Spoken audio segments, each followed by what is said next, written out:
Κυρίες και κύριοι, φίλες και φίλοι, απόψε είναι Δευτέρα, 13 Μαΐου του 2024.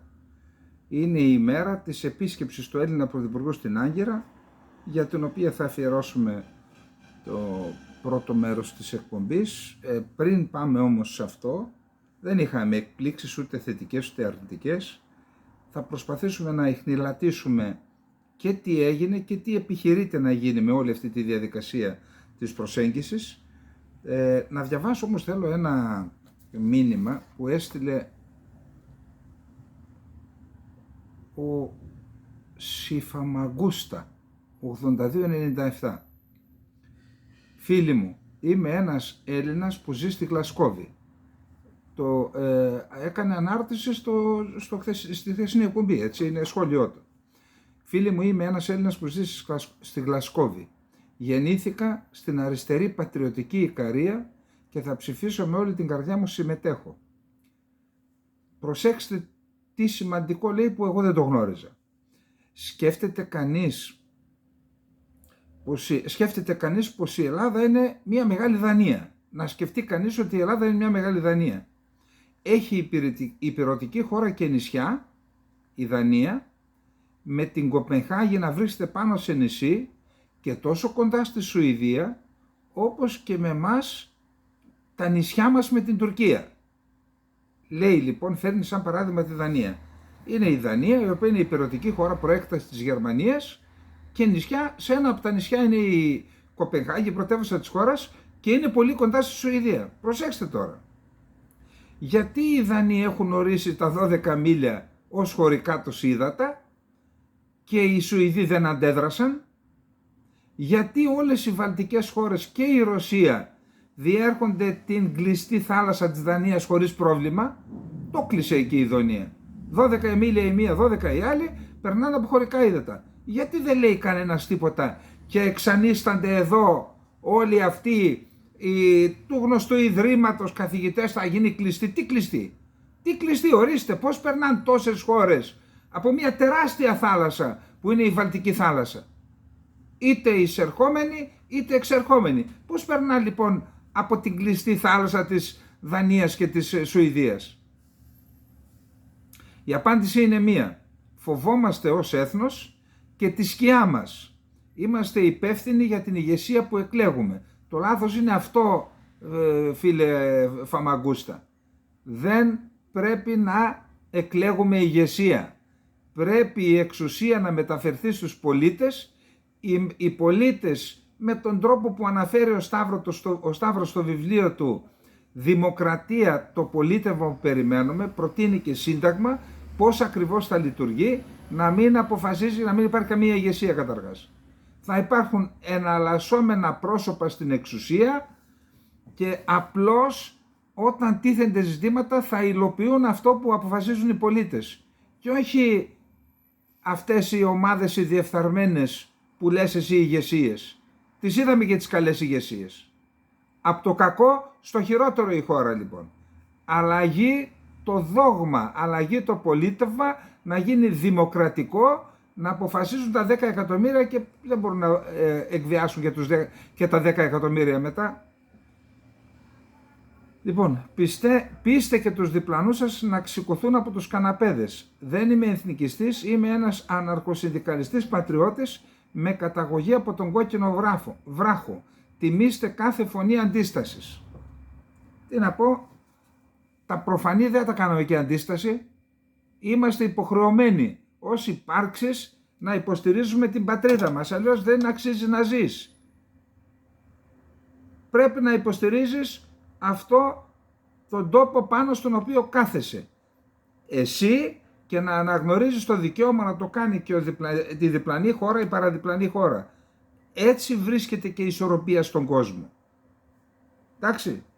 Τώρα υπάρχει ένα θέμα εκεί με ο Προκόπης Παυλόπουλος, ο πρώην πρόεδρος της Δημοκρατίας, εξαίρετος ακαδημαϊκός και νομικός, έχει γράψει ένα άρθρο και έχει κάνει και ένα βίντεο σε σχέση με τις ευθύνες που έχει η Τουρκία έναντι της UNESCO για τη διατήρηση μνημείων που έχουν χαρακτηριστεί από την UNESCO μνημεία παγκόσμιας πολιτιστικής κληρονομιάς.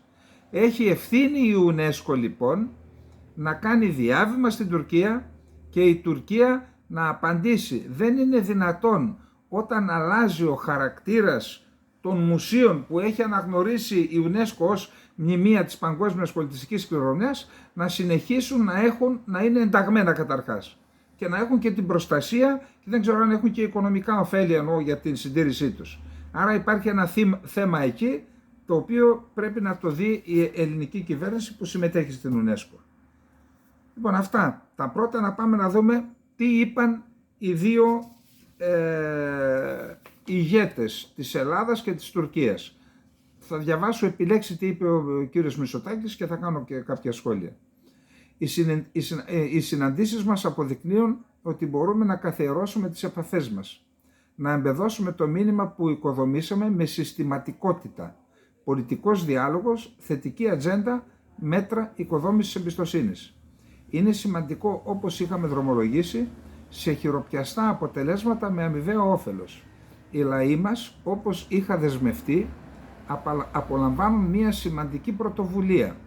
Τούρκοι πολίτες να ταξιδεύουν σε 10 ελληνικά νησιά με την έκδοση βίζας να διαρκεί μόνο μερικά λεπτά στο λιμάνι που κατέρχονται. Σε Λέσβο και Χίο διαπίστωσα πόσο απλή και σύντομη είναι αυτή η διαδικασία. Και στο μεταναστευτικό η συνεργασία αποδίδει απέναντι στις παράνομες διακινήσεις και στους άθλιους διακινητές. Το θέλουμε τόσο στα χερσαία όσο και στα θαλάσσια σύνορα. Η Ελλάδα ανέκαθεν συμφωνούσε στη χρηματοδότηση από την Ευρωπαϊκή Ένωση για την αντιμετώπιση του μεταναστευτικού. Οι μειονότητες στις χώρες μας που καθορίζονται από τη συνθήκη της Λοζάνης. Η ελληνική μειονότητα, εδώ έριξε καρφιά στον Ερντογάν, λίγο μαλακά τα έριξε, αλλά δραστικά μειωμένη, συμβάλλει στην πολιτισμική ανάπτυξη, αλλά χρειάζεται στήριξη. Και άλλα έπρεπε να πεις. Η ελληνική μειονότητα, την οποία εφαρμόσατε πολιτικές εθνοκάθαρσης, τότε και τώρα, που δεν αφήνετε τη σχολή της Χάλκης, είναι μέρος της πολιτικής εθνοκάθαρσης. Πες τα, Χριστιανέ μου, τι δεν τα λες? Στον Τούρκο ευγένειες? Λέει, στη Θράκη μουσουλμάνοι και χριστιανοί συμβιώνουν αρμονικά και σε αυτόν τον στόχο είμαι προσιλωμένος και το ενδιαφέρον της ελληνικής πολιτείας είναι έμπρακτο. Η επιτυχία μας η ενεργή παρουσία της μειονότητας στην ελληνική ζωή και θα ήταν ευχής έργο αν την ίδια άνθηση γνώριζε ο ελληνισμός στην Τουρκία. Πάλι ένα καρφί, αλλά πλαστικό, ατσαλένιο θέλει και ίσως και λίγο χοντρό για να... Στο πνεύμα της συνύπαρξης, ο σεβασμός των κανόνων προστασίας και της κληρονομιάς. Σε αυτόν τον στόχο είμαι προσωπικά προσβεβλημένος. Ο χαρακτηρισμός της μειονότητας ως θρησκευτικής προβλέπεται ρητά από τη συνθήκη της Λοζάνης. Δηλαδή δεν δέχομαι που τη λέτε τουρκική, γιατί πιθανόν μέσα συζητήθηκε. Έμπρακτο το ενδιαφέρον της ελληνικής πολιτείας, ισονομία και ισοπολιτεία για τους μουσουλμάνους της Θράκης. Αλλά και με τη λήψη ειδικών μέτρων που απολαμβάνουν οι μουσουλμάνοι της χώρας μας. Ο χαρακτηρισμός της μειονότητας ως θρησκευτικής προβλέπεται ρητά στη συνθήκη της Λοζάνης. Πάμε στα μνημεία τώρα. Μνημεία που αποτελούν πανανθρώπινη παρουσία. Είχαμε την ευκαιρία με ειλικρίνεια να συζητήσουμε τη στεναχώρια και τη δυσαρέσκειά μας για το γεγονός ότι η μονή της χώρας θα λειτουργήσει πια ως τέμενος. Άκουσα αυτά που είπε ο κύριος Πρόεδρος και πιστεύω ότι κατελάχιστον είναι σημαντικό να προστατεύσουμε την πολιτιστική αξία αυτού του μνημείου και να είναι επισκέψιμο από όλους και όλοι να απολαμβάνουν αυτόν τον πολιτιστικό θησαυρό. Δηλαδή το ψιλοαθώωσε τώρα. Διότι προβλέπεται ένα μέρος θα είναι τζαμί και ένα θα το επισκέπτονται. Τουρλουμπούκι δηλαδή. Τι είπε ο Ερντογάν? Στις δηλώσεις του Ερντογάν είπε: «Σας χαιρετώ εγκάρδια και με σεβασμό. Αισθάνομαι μεγάλη ικανοποίηση που φιλοξενώ τον αξιότιμο κύριο Μητσοτάκη και την αντιπροσωπεία του. Επισκέφτηκα την Αθήνα το Δεκέμβριο στο πλαίσιο του 5ου Συνεδρίου Συνεργασίας. Είχαμε επιβεβαιώσει την αμοιβαία συμφωνία για ανοιχτούς διάβλους διαλόγου. Καταγράψαμε την συναντήληψη με τη διακήρυξη των Αθηνών περισχέσεων φιλίας και καλής γειτονίας». Τόσες παραβιάσεις που τις είχαμε καταγράψει ο κύριος Μητσοτάκης δεν της είπε ποια συναντήληψη? Γαλάζια πατρίδα στο πεδίο και στα σχολεία και Θαραζόλικος και Έφεσος και συναντήληψη? Τι συμβαίνει εδώ, κύριε Μητσοτάκη? Συμφωνήσαμε να φύγει το μισό Αιγαίο ήδη? Αυτό συμφωνήσαμε? Γιατί δεν το θέσατε το θέμα? Η επίσκεψη του αξιότιμου Κυριάκου αποτελεί αντικατοπτρισμό αυτής της συμφωνίας. Τον ευχαριστώ για την ειλικρίνειά του στην ανάπτυξη των διμερών μας σχέσεων. Πεποίθησή μου είναι πως η ενίσχυση συνεργασίας Τουρκίας και Ελλάδας θα είναι για το καλό των χωρών και της ευρύτερης περιοχής. Να κάνουμε, είπε, από 5,8 δις δολάρια να το ανεβάσουμε στα 10 το εμπόριο. Το κοινό επιχειρηματικό συμβούλιο θα είχε μεγάλη συμβολή στις προσπάθειές μας. Οι χώρες μας που βρίσκονται σε σεισμική ζώνη υπέγραψαν ένα μνημόνιο διαχείρισης φυσικών καταστροφών. Θέλουμε να επιλύσουμε το πλαίσιο καλού διαλόγου και γειτονίας, η καταπολέμηση τρομοκρατικών οργανώσεων, αλίμονο στους Κούρδους δηλαδή και στους γκουλενιστές, βρέθηκε ψηλά στην ατζέντα. Είμαστε σύμφωνοι πως δεν υπάρχει θέση για αυτές στην περιοχή μας. Το λέει αυτός ο οποίος είναι ο μεγαλύτερος υποστηρικτής των Ισλαμιστικών τρομοκρατικών οργανώσεων, με πρώτες και κύριες την Αλ-Κάιντα, την Αλ-Νούσρα και το Ισλαμικό κράτος. Αυτός. Και θέλει να κυνηγάμε τους Κούρδους επειδή οι Κούρδοι θέλουν να είναι, τι θέλουν? Θέλουν να είναι άνθρωποι. Άνθρωποι θέλουν να είναι. Να μπορούν να μιλάνε τη γλώσσα τους, να βάζουν τα ονόματα που θέλουν στα παιδιά τους και να μην τους τα επιβάλλει το τουρκικό κράτος, δεν είναι κατάλληλο αυτό, να μπορούν να αυτοπροσδιορίζονται, εντάξει. Και θέλει να γίνουμε κι εμείς μια χώρα σαν την Τουρκία, να κυνηγάμε τους Κούρδους και τους γκουλενιστές. Να δούμε πού θα πάει αυτό. Προσμένουμε θετική ατμόσφαιρα στη σχέση μας να συμβάλλει στην πλήρωση των δικαιωμάτων της προσμένουμε η θετική ατμόσφαιρα στις σχέσεις μας να συμβάλλει στην πλήρωση των δικαιωμάτων της τουρκικής μειονότητας στην Ελλάδα. Πάρτε την τουρκική μειονότητα. Να επιτευχθεί μια δίκαιη λύση στο Κυπριακό, 2 κράτη δηλαδή, που θα ενισχύσει τη γαλήνη στην περιοχή. Μιλήσαμε για τη γενοκτονία στη Γάζα. Η Ισραηλινή διοίκηση κλείνει τα αυτιά στις εκκλήσεις για κατάπαυση του πυρός και στοχοποιεί τη Ράφα. Οι δυτικές χώρες πρέπει να μιλήσουν πιο δυνατά απέναντι στη σφαγή αμάχων, μεταξύ τους 15.000 παιδιά. Ευχαριστώ τον κύριο Πρωθυπουργό για τη στάση της Ελλάδας στον ΟΗΕ σχετικά με την Παλαιστίνη. Η Ελλάδα ψήφισε με κάποιες διευκρινήσεις. Ήταν στις χώρες που είπε ναι στο ψήφισμα των Εμιράτων στη Γενική Συνέλευση των ΟΗΕ. Με κάποιες διευκρινήσεις που το ψιλοθόλωσε, αλλά περιμένουμε η Ελλάδα να υποστηρίξει τις ενέργειές μας για τις σφαγές στη Γάζα. Θα περιμένεις πολύ. Το Δεκέμβριο στην Αθήνα σας είχα πει ότι δεν υπάρχει κανένα πρόβλημα τόσο μεγάλο που δεν μπορεί να λυθεί. Οι ελπίδες μας για το μέλλον της συνεργασίας μας αυξάνονται. Θέλω να διευκρινίσω ένα θέμα. Η Τουρκία είναι χώρα υπόδειγμα, εδώ γελάνε, στην προστασία της πολιτιστικής κληρονομιάς. Ανοίξαμε ξανά τη μονή της χώρας για λατρεία και επίσκεψη, γι' αυτό είπε ο κ. Μητσοτάκης αυτό, μετά την απόφαση του 2020. Αποδίδουμε μεγάλη σημασία να δοθεί στον κατάλογο της πολιτιστικής κληρονομιάς της στην UNESCO. Λοιπόν, αυτά δεν είχαμε εκπλήξεις, αναμενόμενα ήταν όλα αυτά. Εδώ αυτό που προκύπτει είναι το εξής, ότι ο Ερντογάν αναφέρεται σε συναντήληψη για τη διακήρυξη των Αθηνών και εμείς, να μην τα αναφέρουμε πάλι και σας κουράζω, έχουμε μία επισημάνει τις ενέργειες της Τουρκίας που, όχι κατά την άποψή μας, καταφανώς είναι εναντίον του πνεύματος και του γράμματος της διακήρυξης των Αθηνών. Εντάξει, καταφανώς. Συνεχείς ενστάσεις για αποστατικοποίηση, αμφισβήτηση κυριαρχίας με τα θαλάσσια πάρκα, θαλασσόλικος, άσκηση, Έφεσος, γαλάζια πατρίδα, επικλήσεις συνεχείς, ό,τι όπλο καινούριο δοκιμάζουν για την προστασία της γαλάζιας πατρίδας, βάλαν τη γαλάζια πατρίδα στα εγχειρίδια τα εκπαιδευτικά, στο εκπαιδευτικό πρόγραμμα, η μονή της χώρας,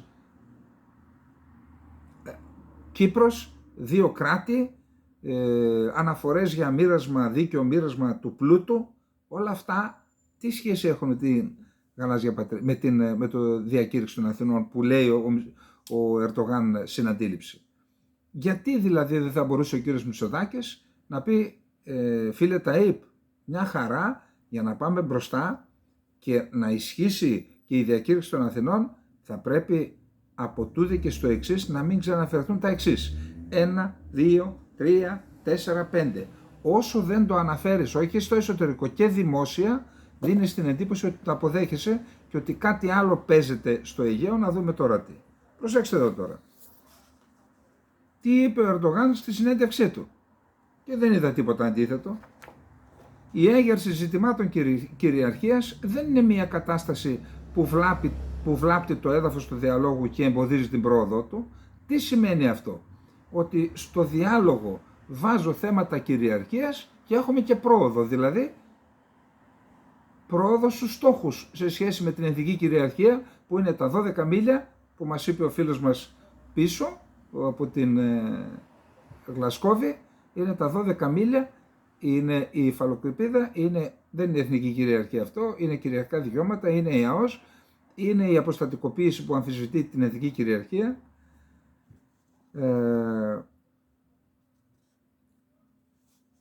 Λοιπόν, πάμε εδώ να δούμε τώρα.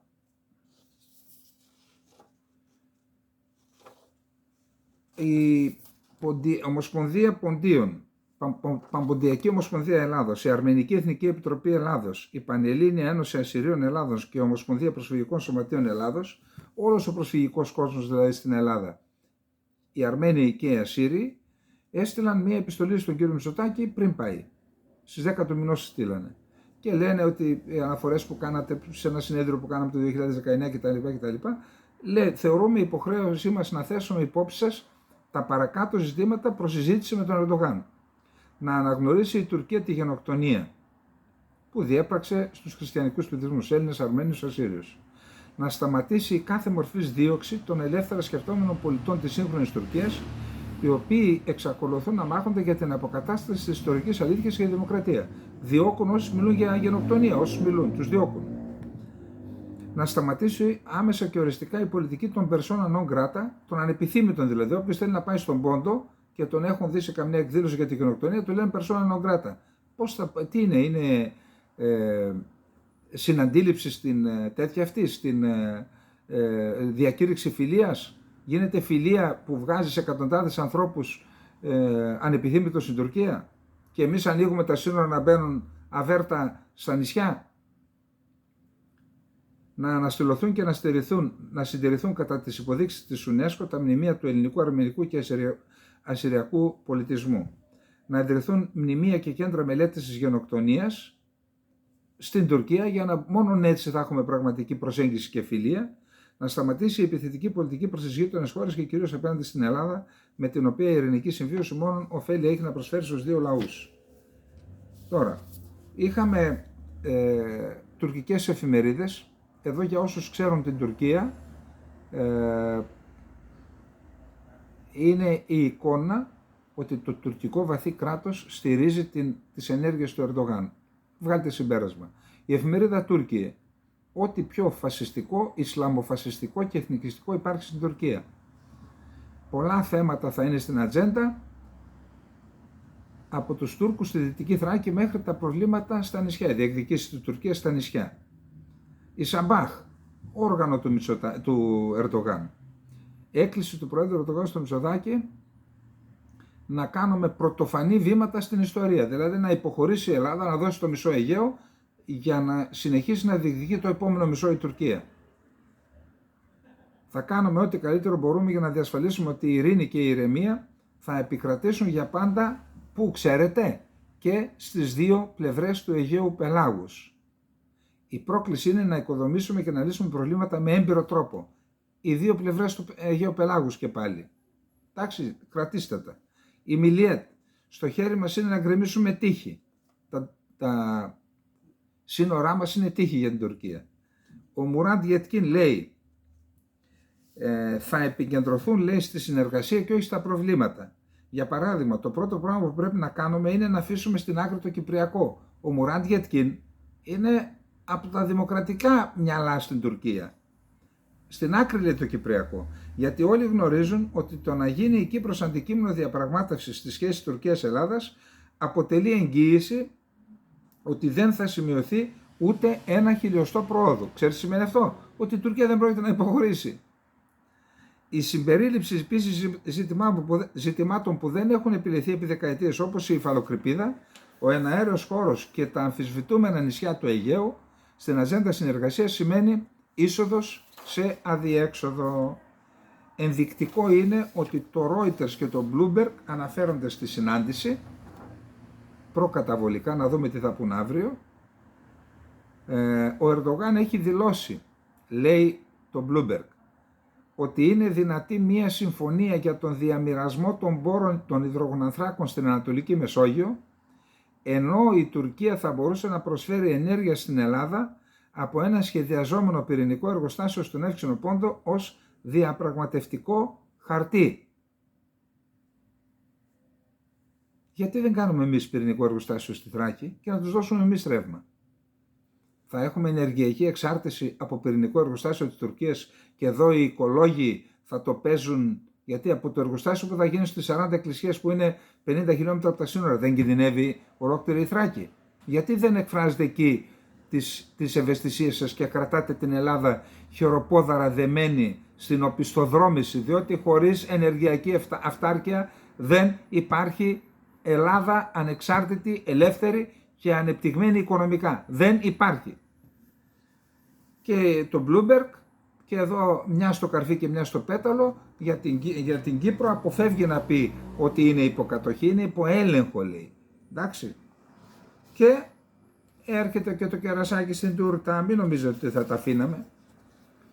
Ηλεκτρικές διασυνδέσεις της Τουρκίας με τα νησιά του Αιγαίου. Δεν είναι μόνο η Βίζα.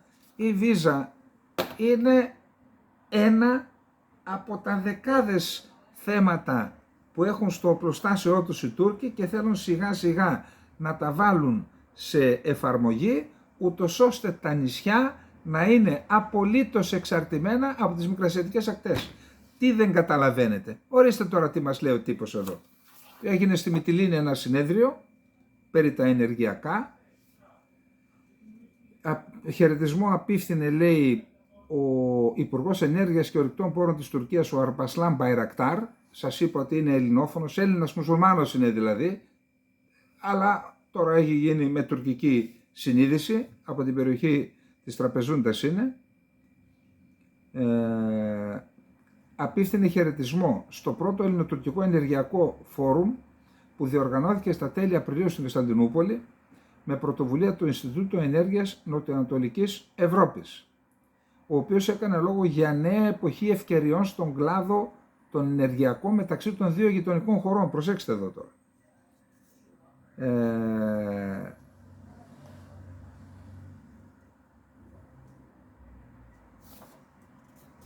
Εδώ είμαστε. Θέλουν, λέει, η Τουρκία να αποτελέσει ενεργειακό πάροχο στην Ελλάδα. Περιθώρια συμπράξεων εμφανίζονται στον κλάδο των υπεράκτιων αιωλικών πάρκων, με δεδομένη τη φιλοδοξία τόσο της Ελλάδας όσο και της Τουρκίας να ξεκλειδώσουν το δυναμικό που διαθέτουν. Η προσέγγιση στον τομέα αυτό δεν είναι διόλου απλή υπόθεση, γιατί λέει, μιλάει για τα αιωλικά, για τα θαλάσσια πάρκα. Προσέξτε εδώ ποιο είναι το θέμα τώρα. Γνωρίζουμε ότι υπάρχει μεγάλο ενδιαφέρον από μεγάλη χώρα της Ευρώπης, η Γερμανία δηλαδή, και όχι μόνο, να αναπτυχθούν τα λεγόμενα offshore, δηλαδή υπεράκτια θαλάσσια αιωλικά πάρκα στο Αιγαίο. Όμως όταν η Ελλάδα ξεκίνησε να κάνει κάποιες κινήσεις, ήρθαν αντιδράσεις από την Τουρκία. Δηλαδή εδώ απ' έξω από την Αθήνα, στο Σούνιο ή στα νησιά των Κυκλάδων, πέρα από τα 6 μίλια, η Τουρκία δεν μας επιτρέπει να αναπτύξουμε θαλάσσια αιωλικά πάρκα. Αφήστε τώρα αν πρέπει να γίνουν ή όχι. Δεν μιλάμε γι' αυτό. Γιατί? Δεν είναι δικά σου αυτά τα... Πέρα από τα 6 μίλια δεν έχεις δικαιοδοσία, δεν έχεις κυριαρχικά δικαιώματα, διότι δεν οριοθετήσαμε αποκλειστική οικονομική ζώνη. Ο κύριος Καριώτης, ο άνθρωπος, μιλάει για την αποκλειστική οικονομική ζώνη. Αυτό δεν έχει σχέση με την υφαλοκρηπίδα. Άρα έπρεπε να λυθεί αυτό το ζήτημα. Εν πάση περιπτώσει, Όταν όμως λένε να συνεργαστούμε, τι θα γίνει?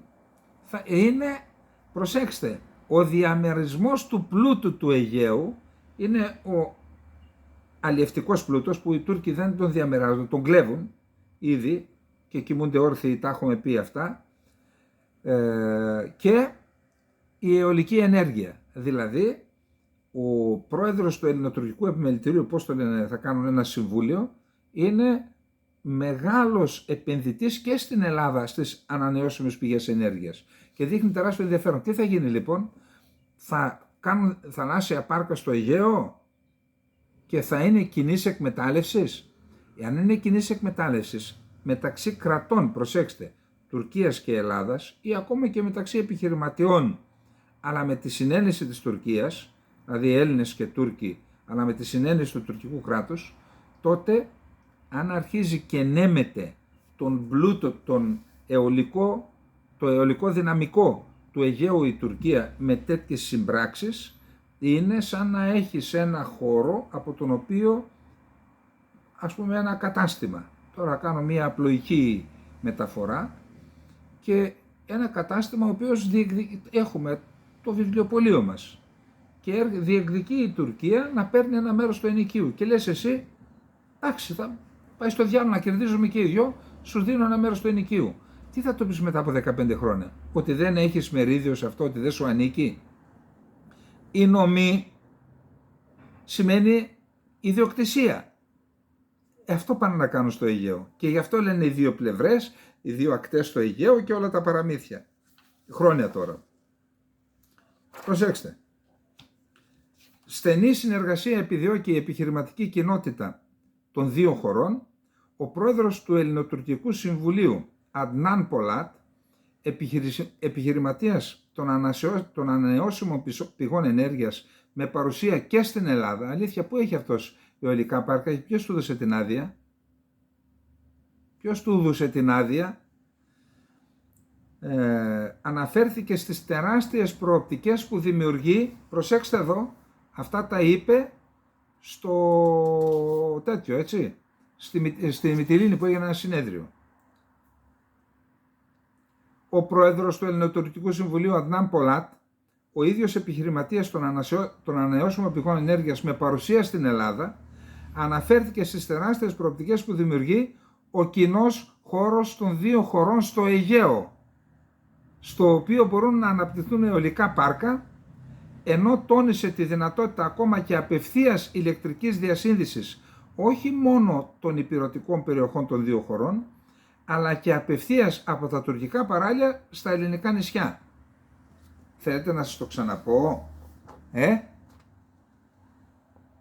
Εδώ είναι όλο το ζουμί.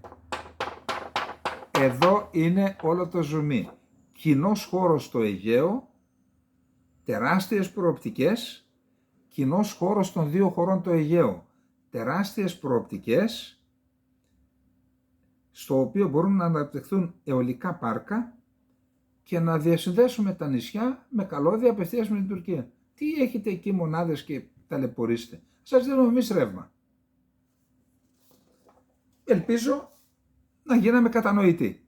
Εντάξει. Λοιπόν, να πάμε στο δεύτερο θέμα, το οποίο επίσης δεν είναι και τόσο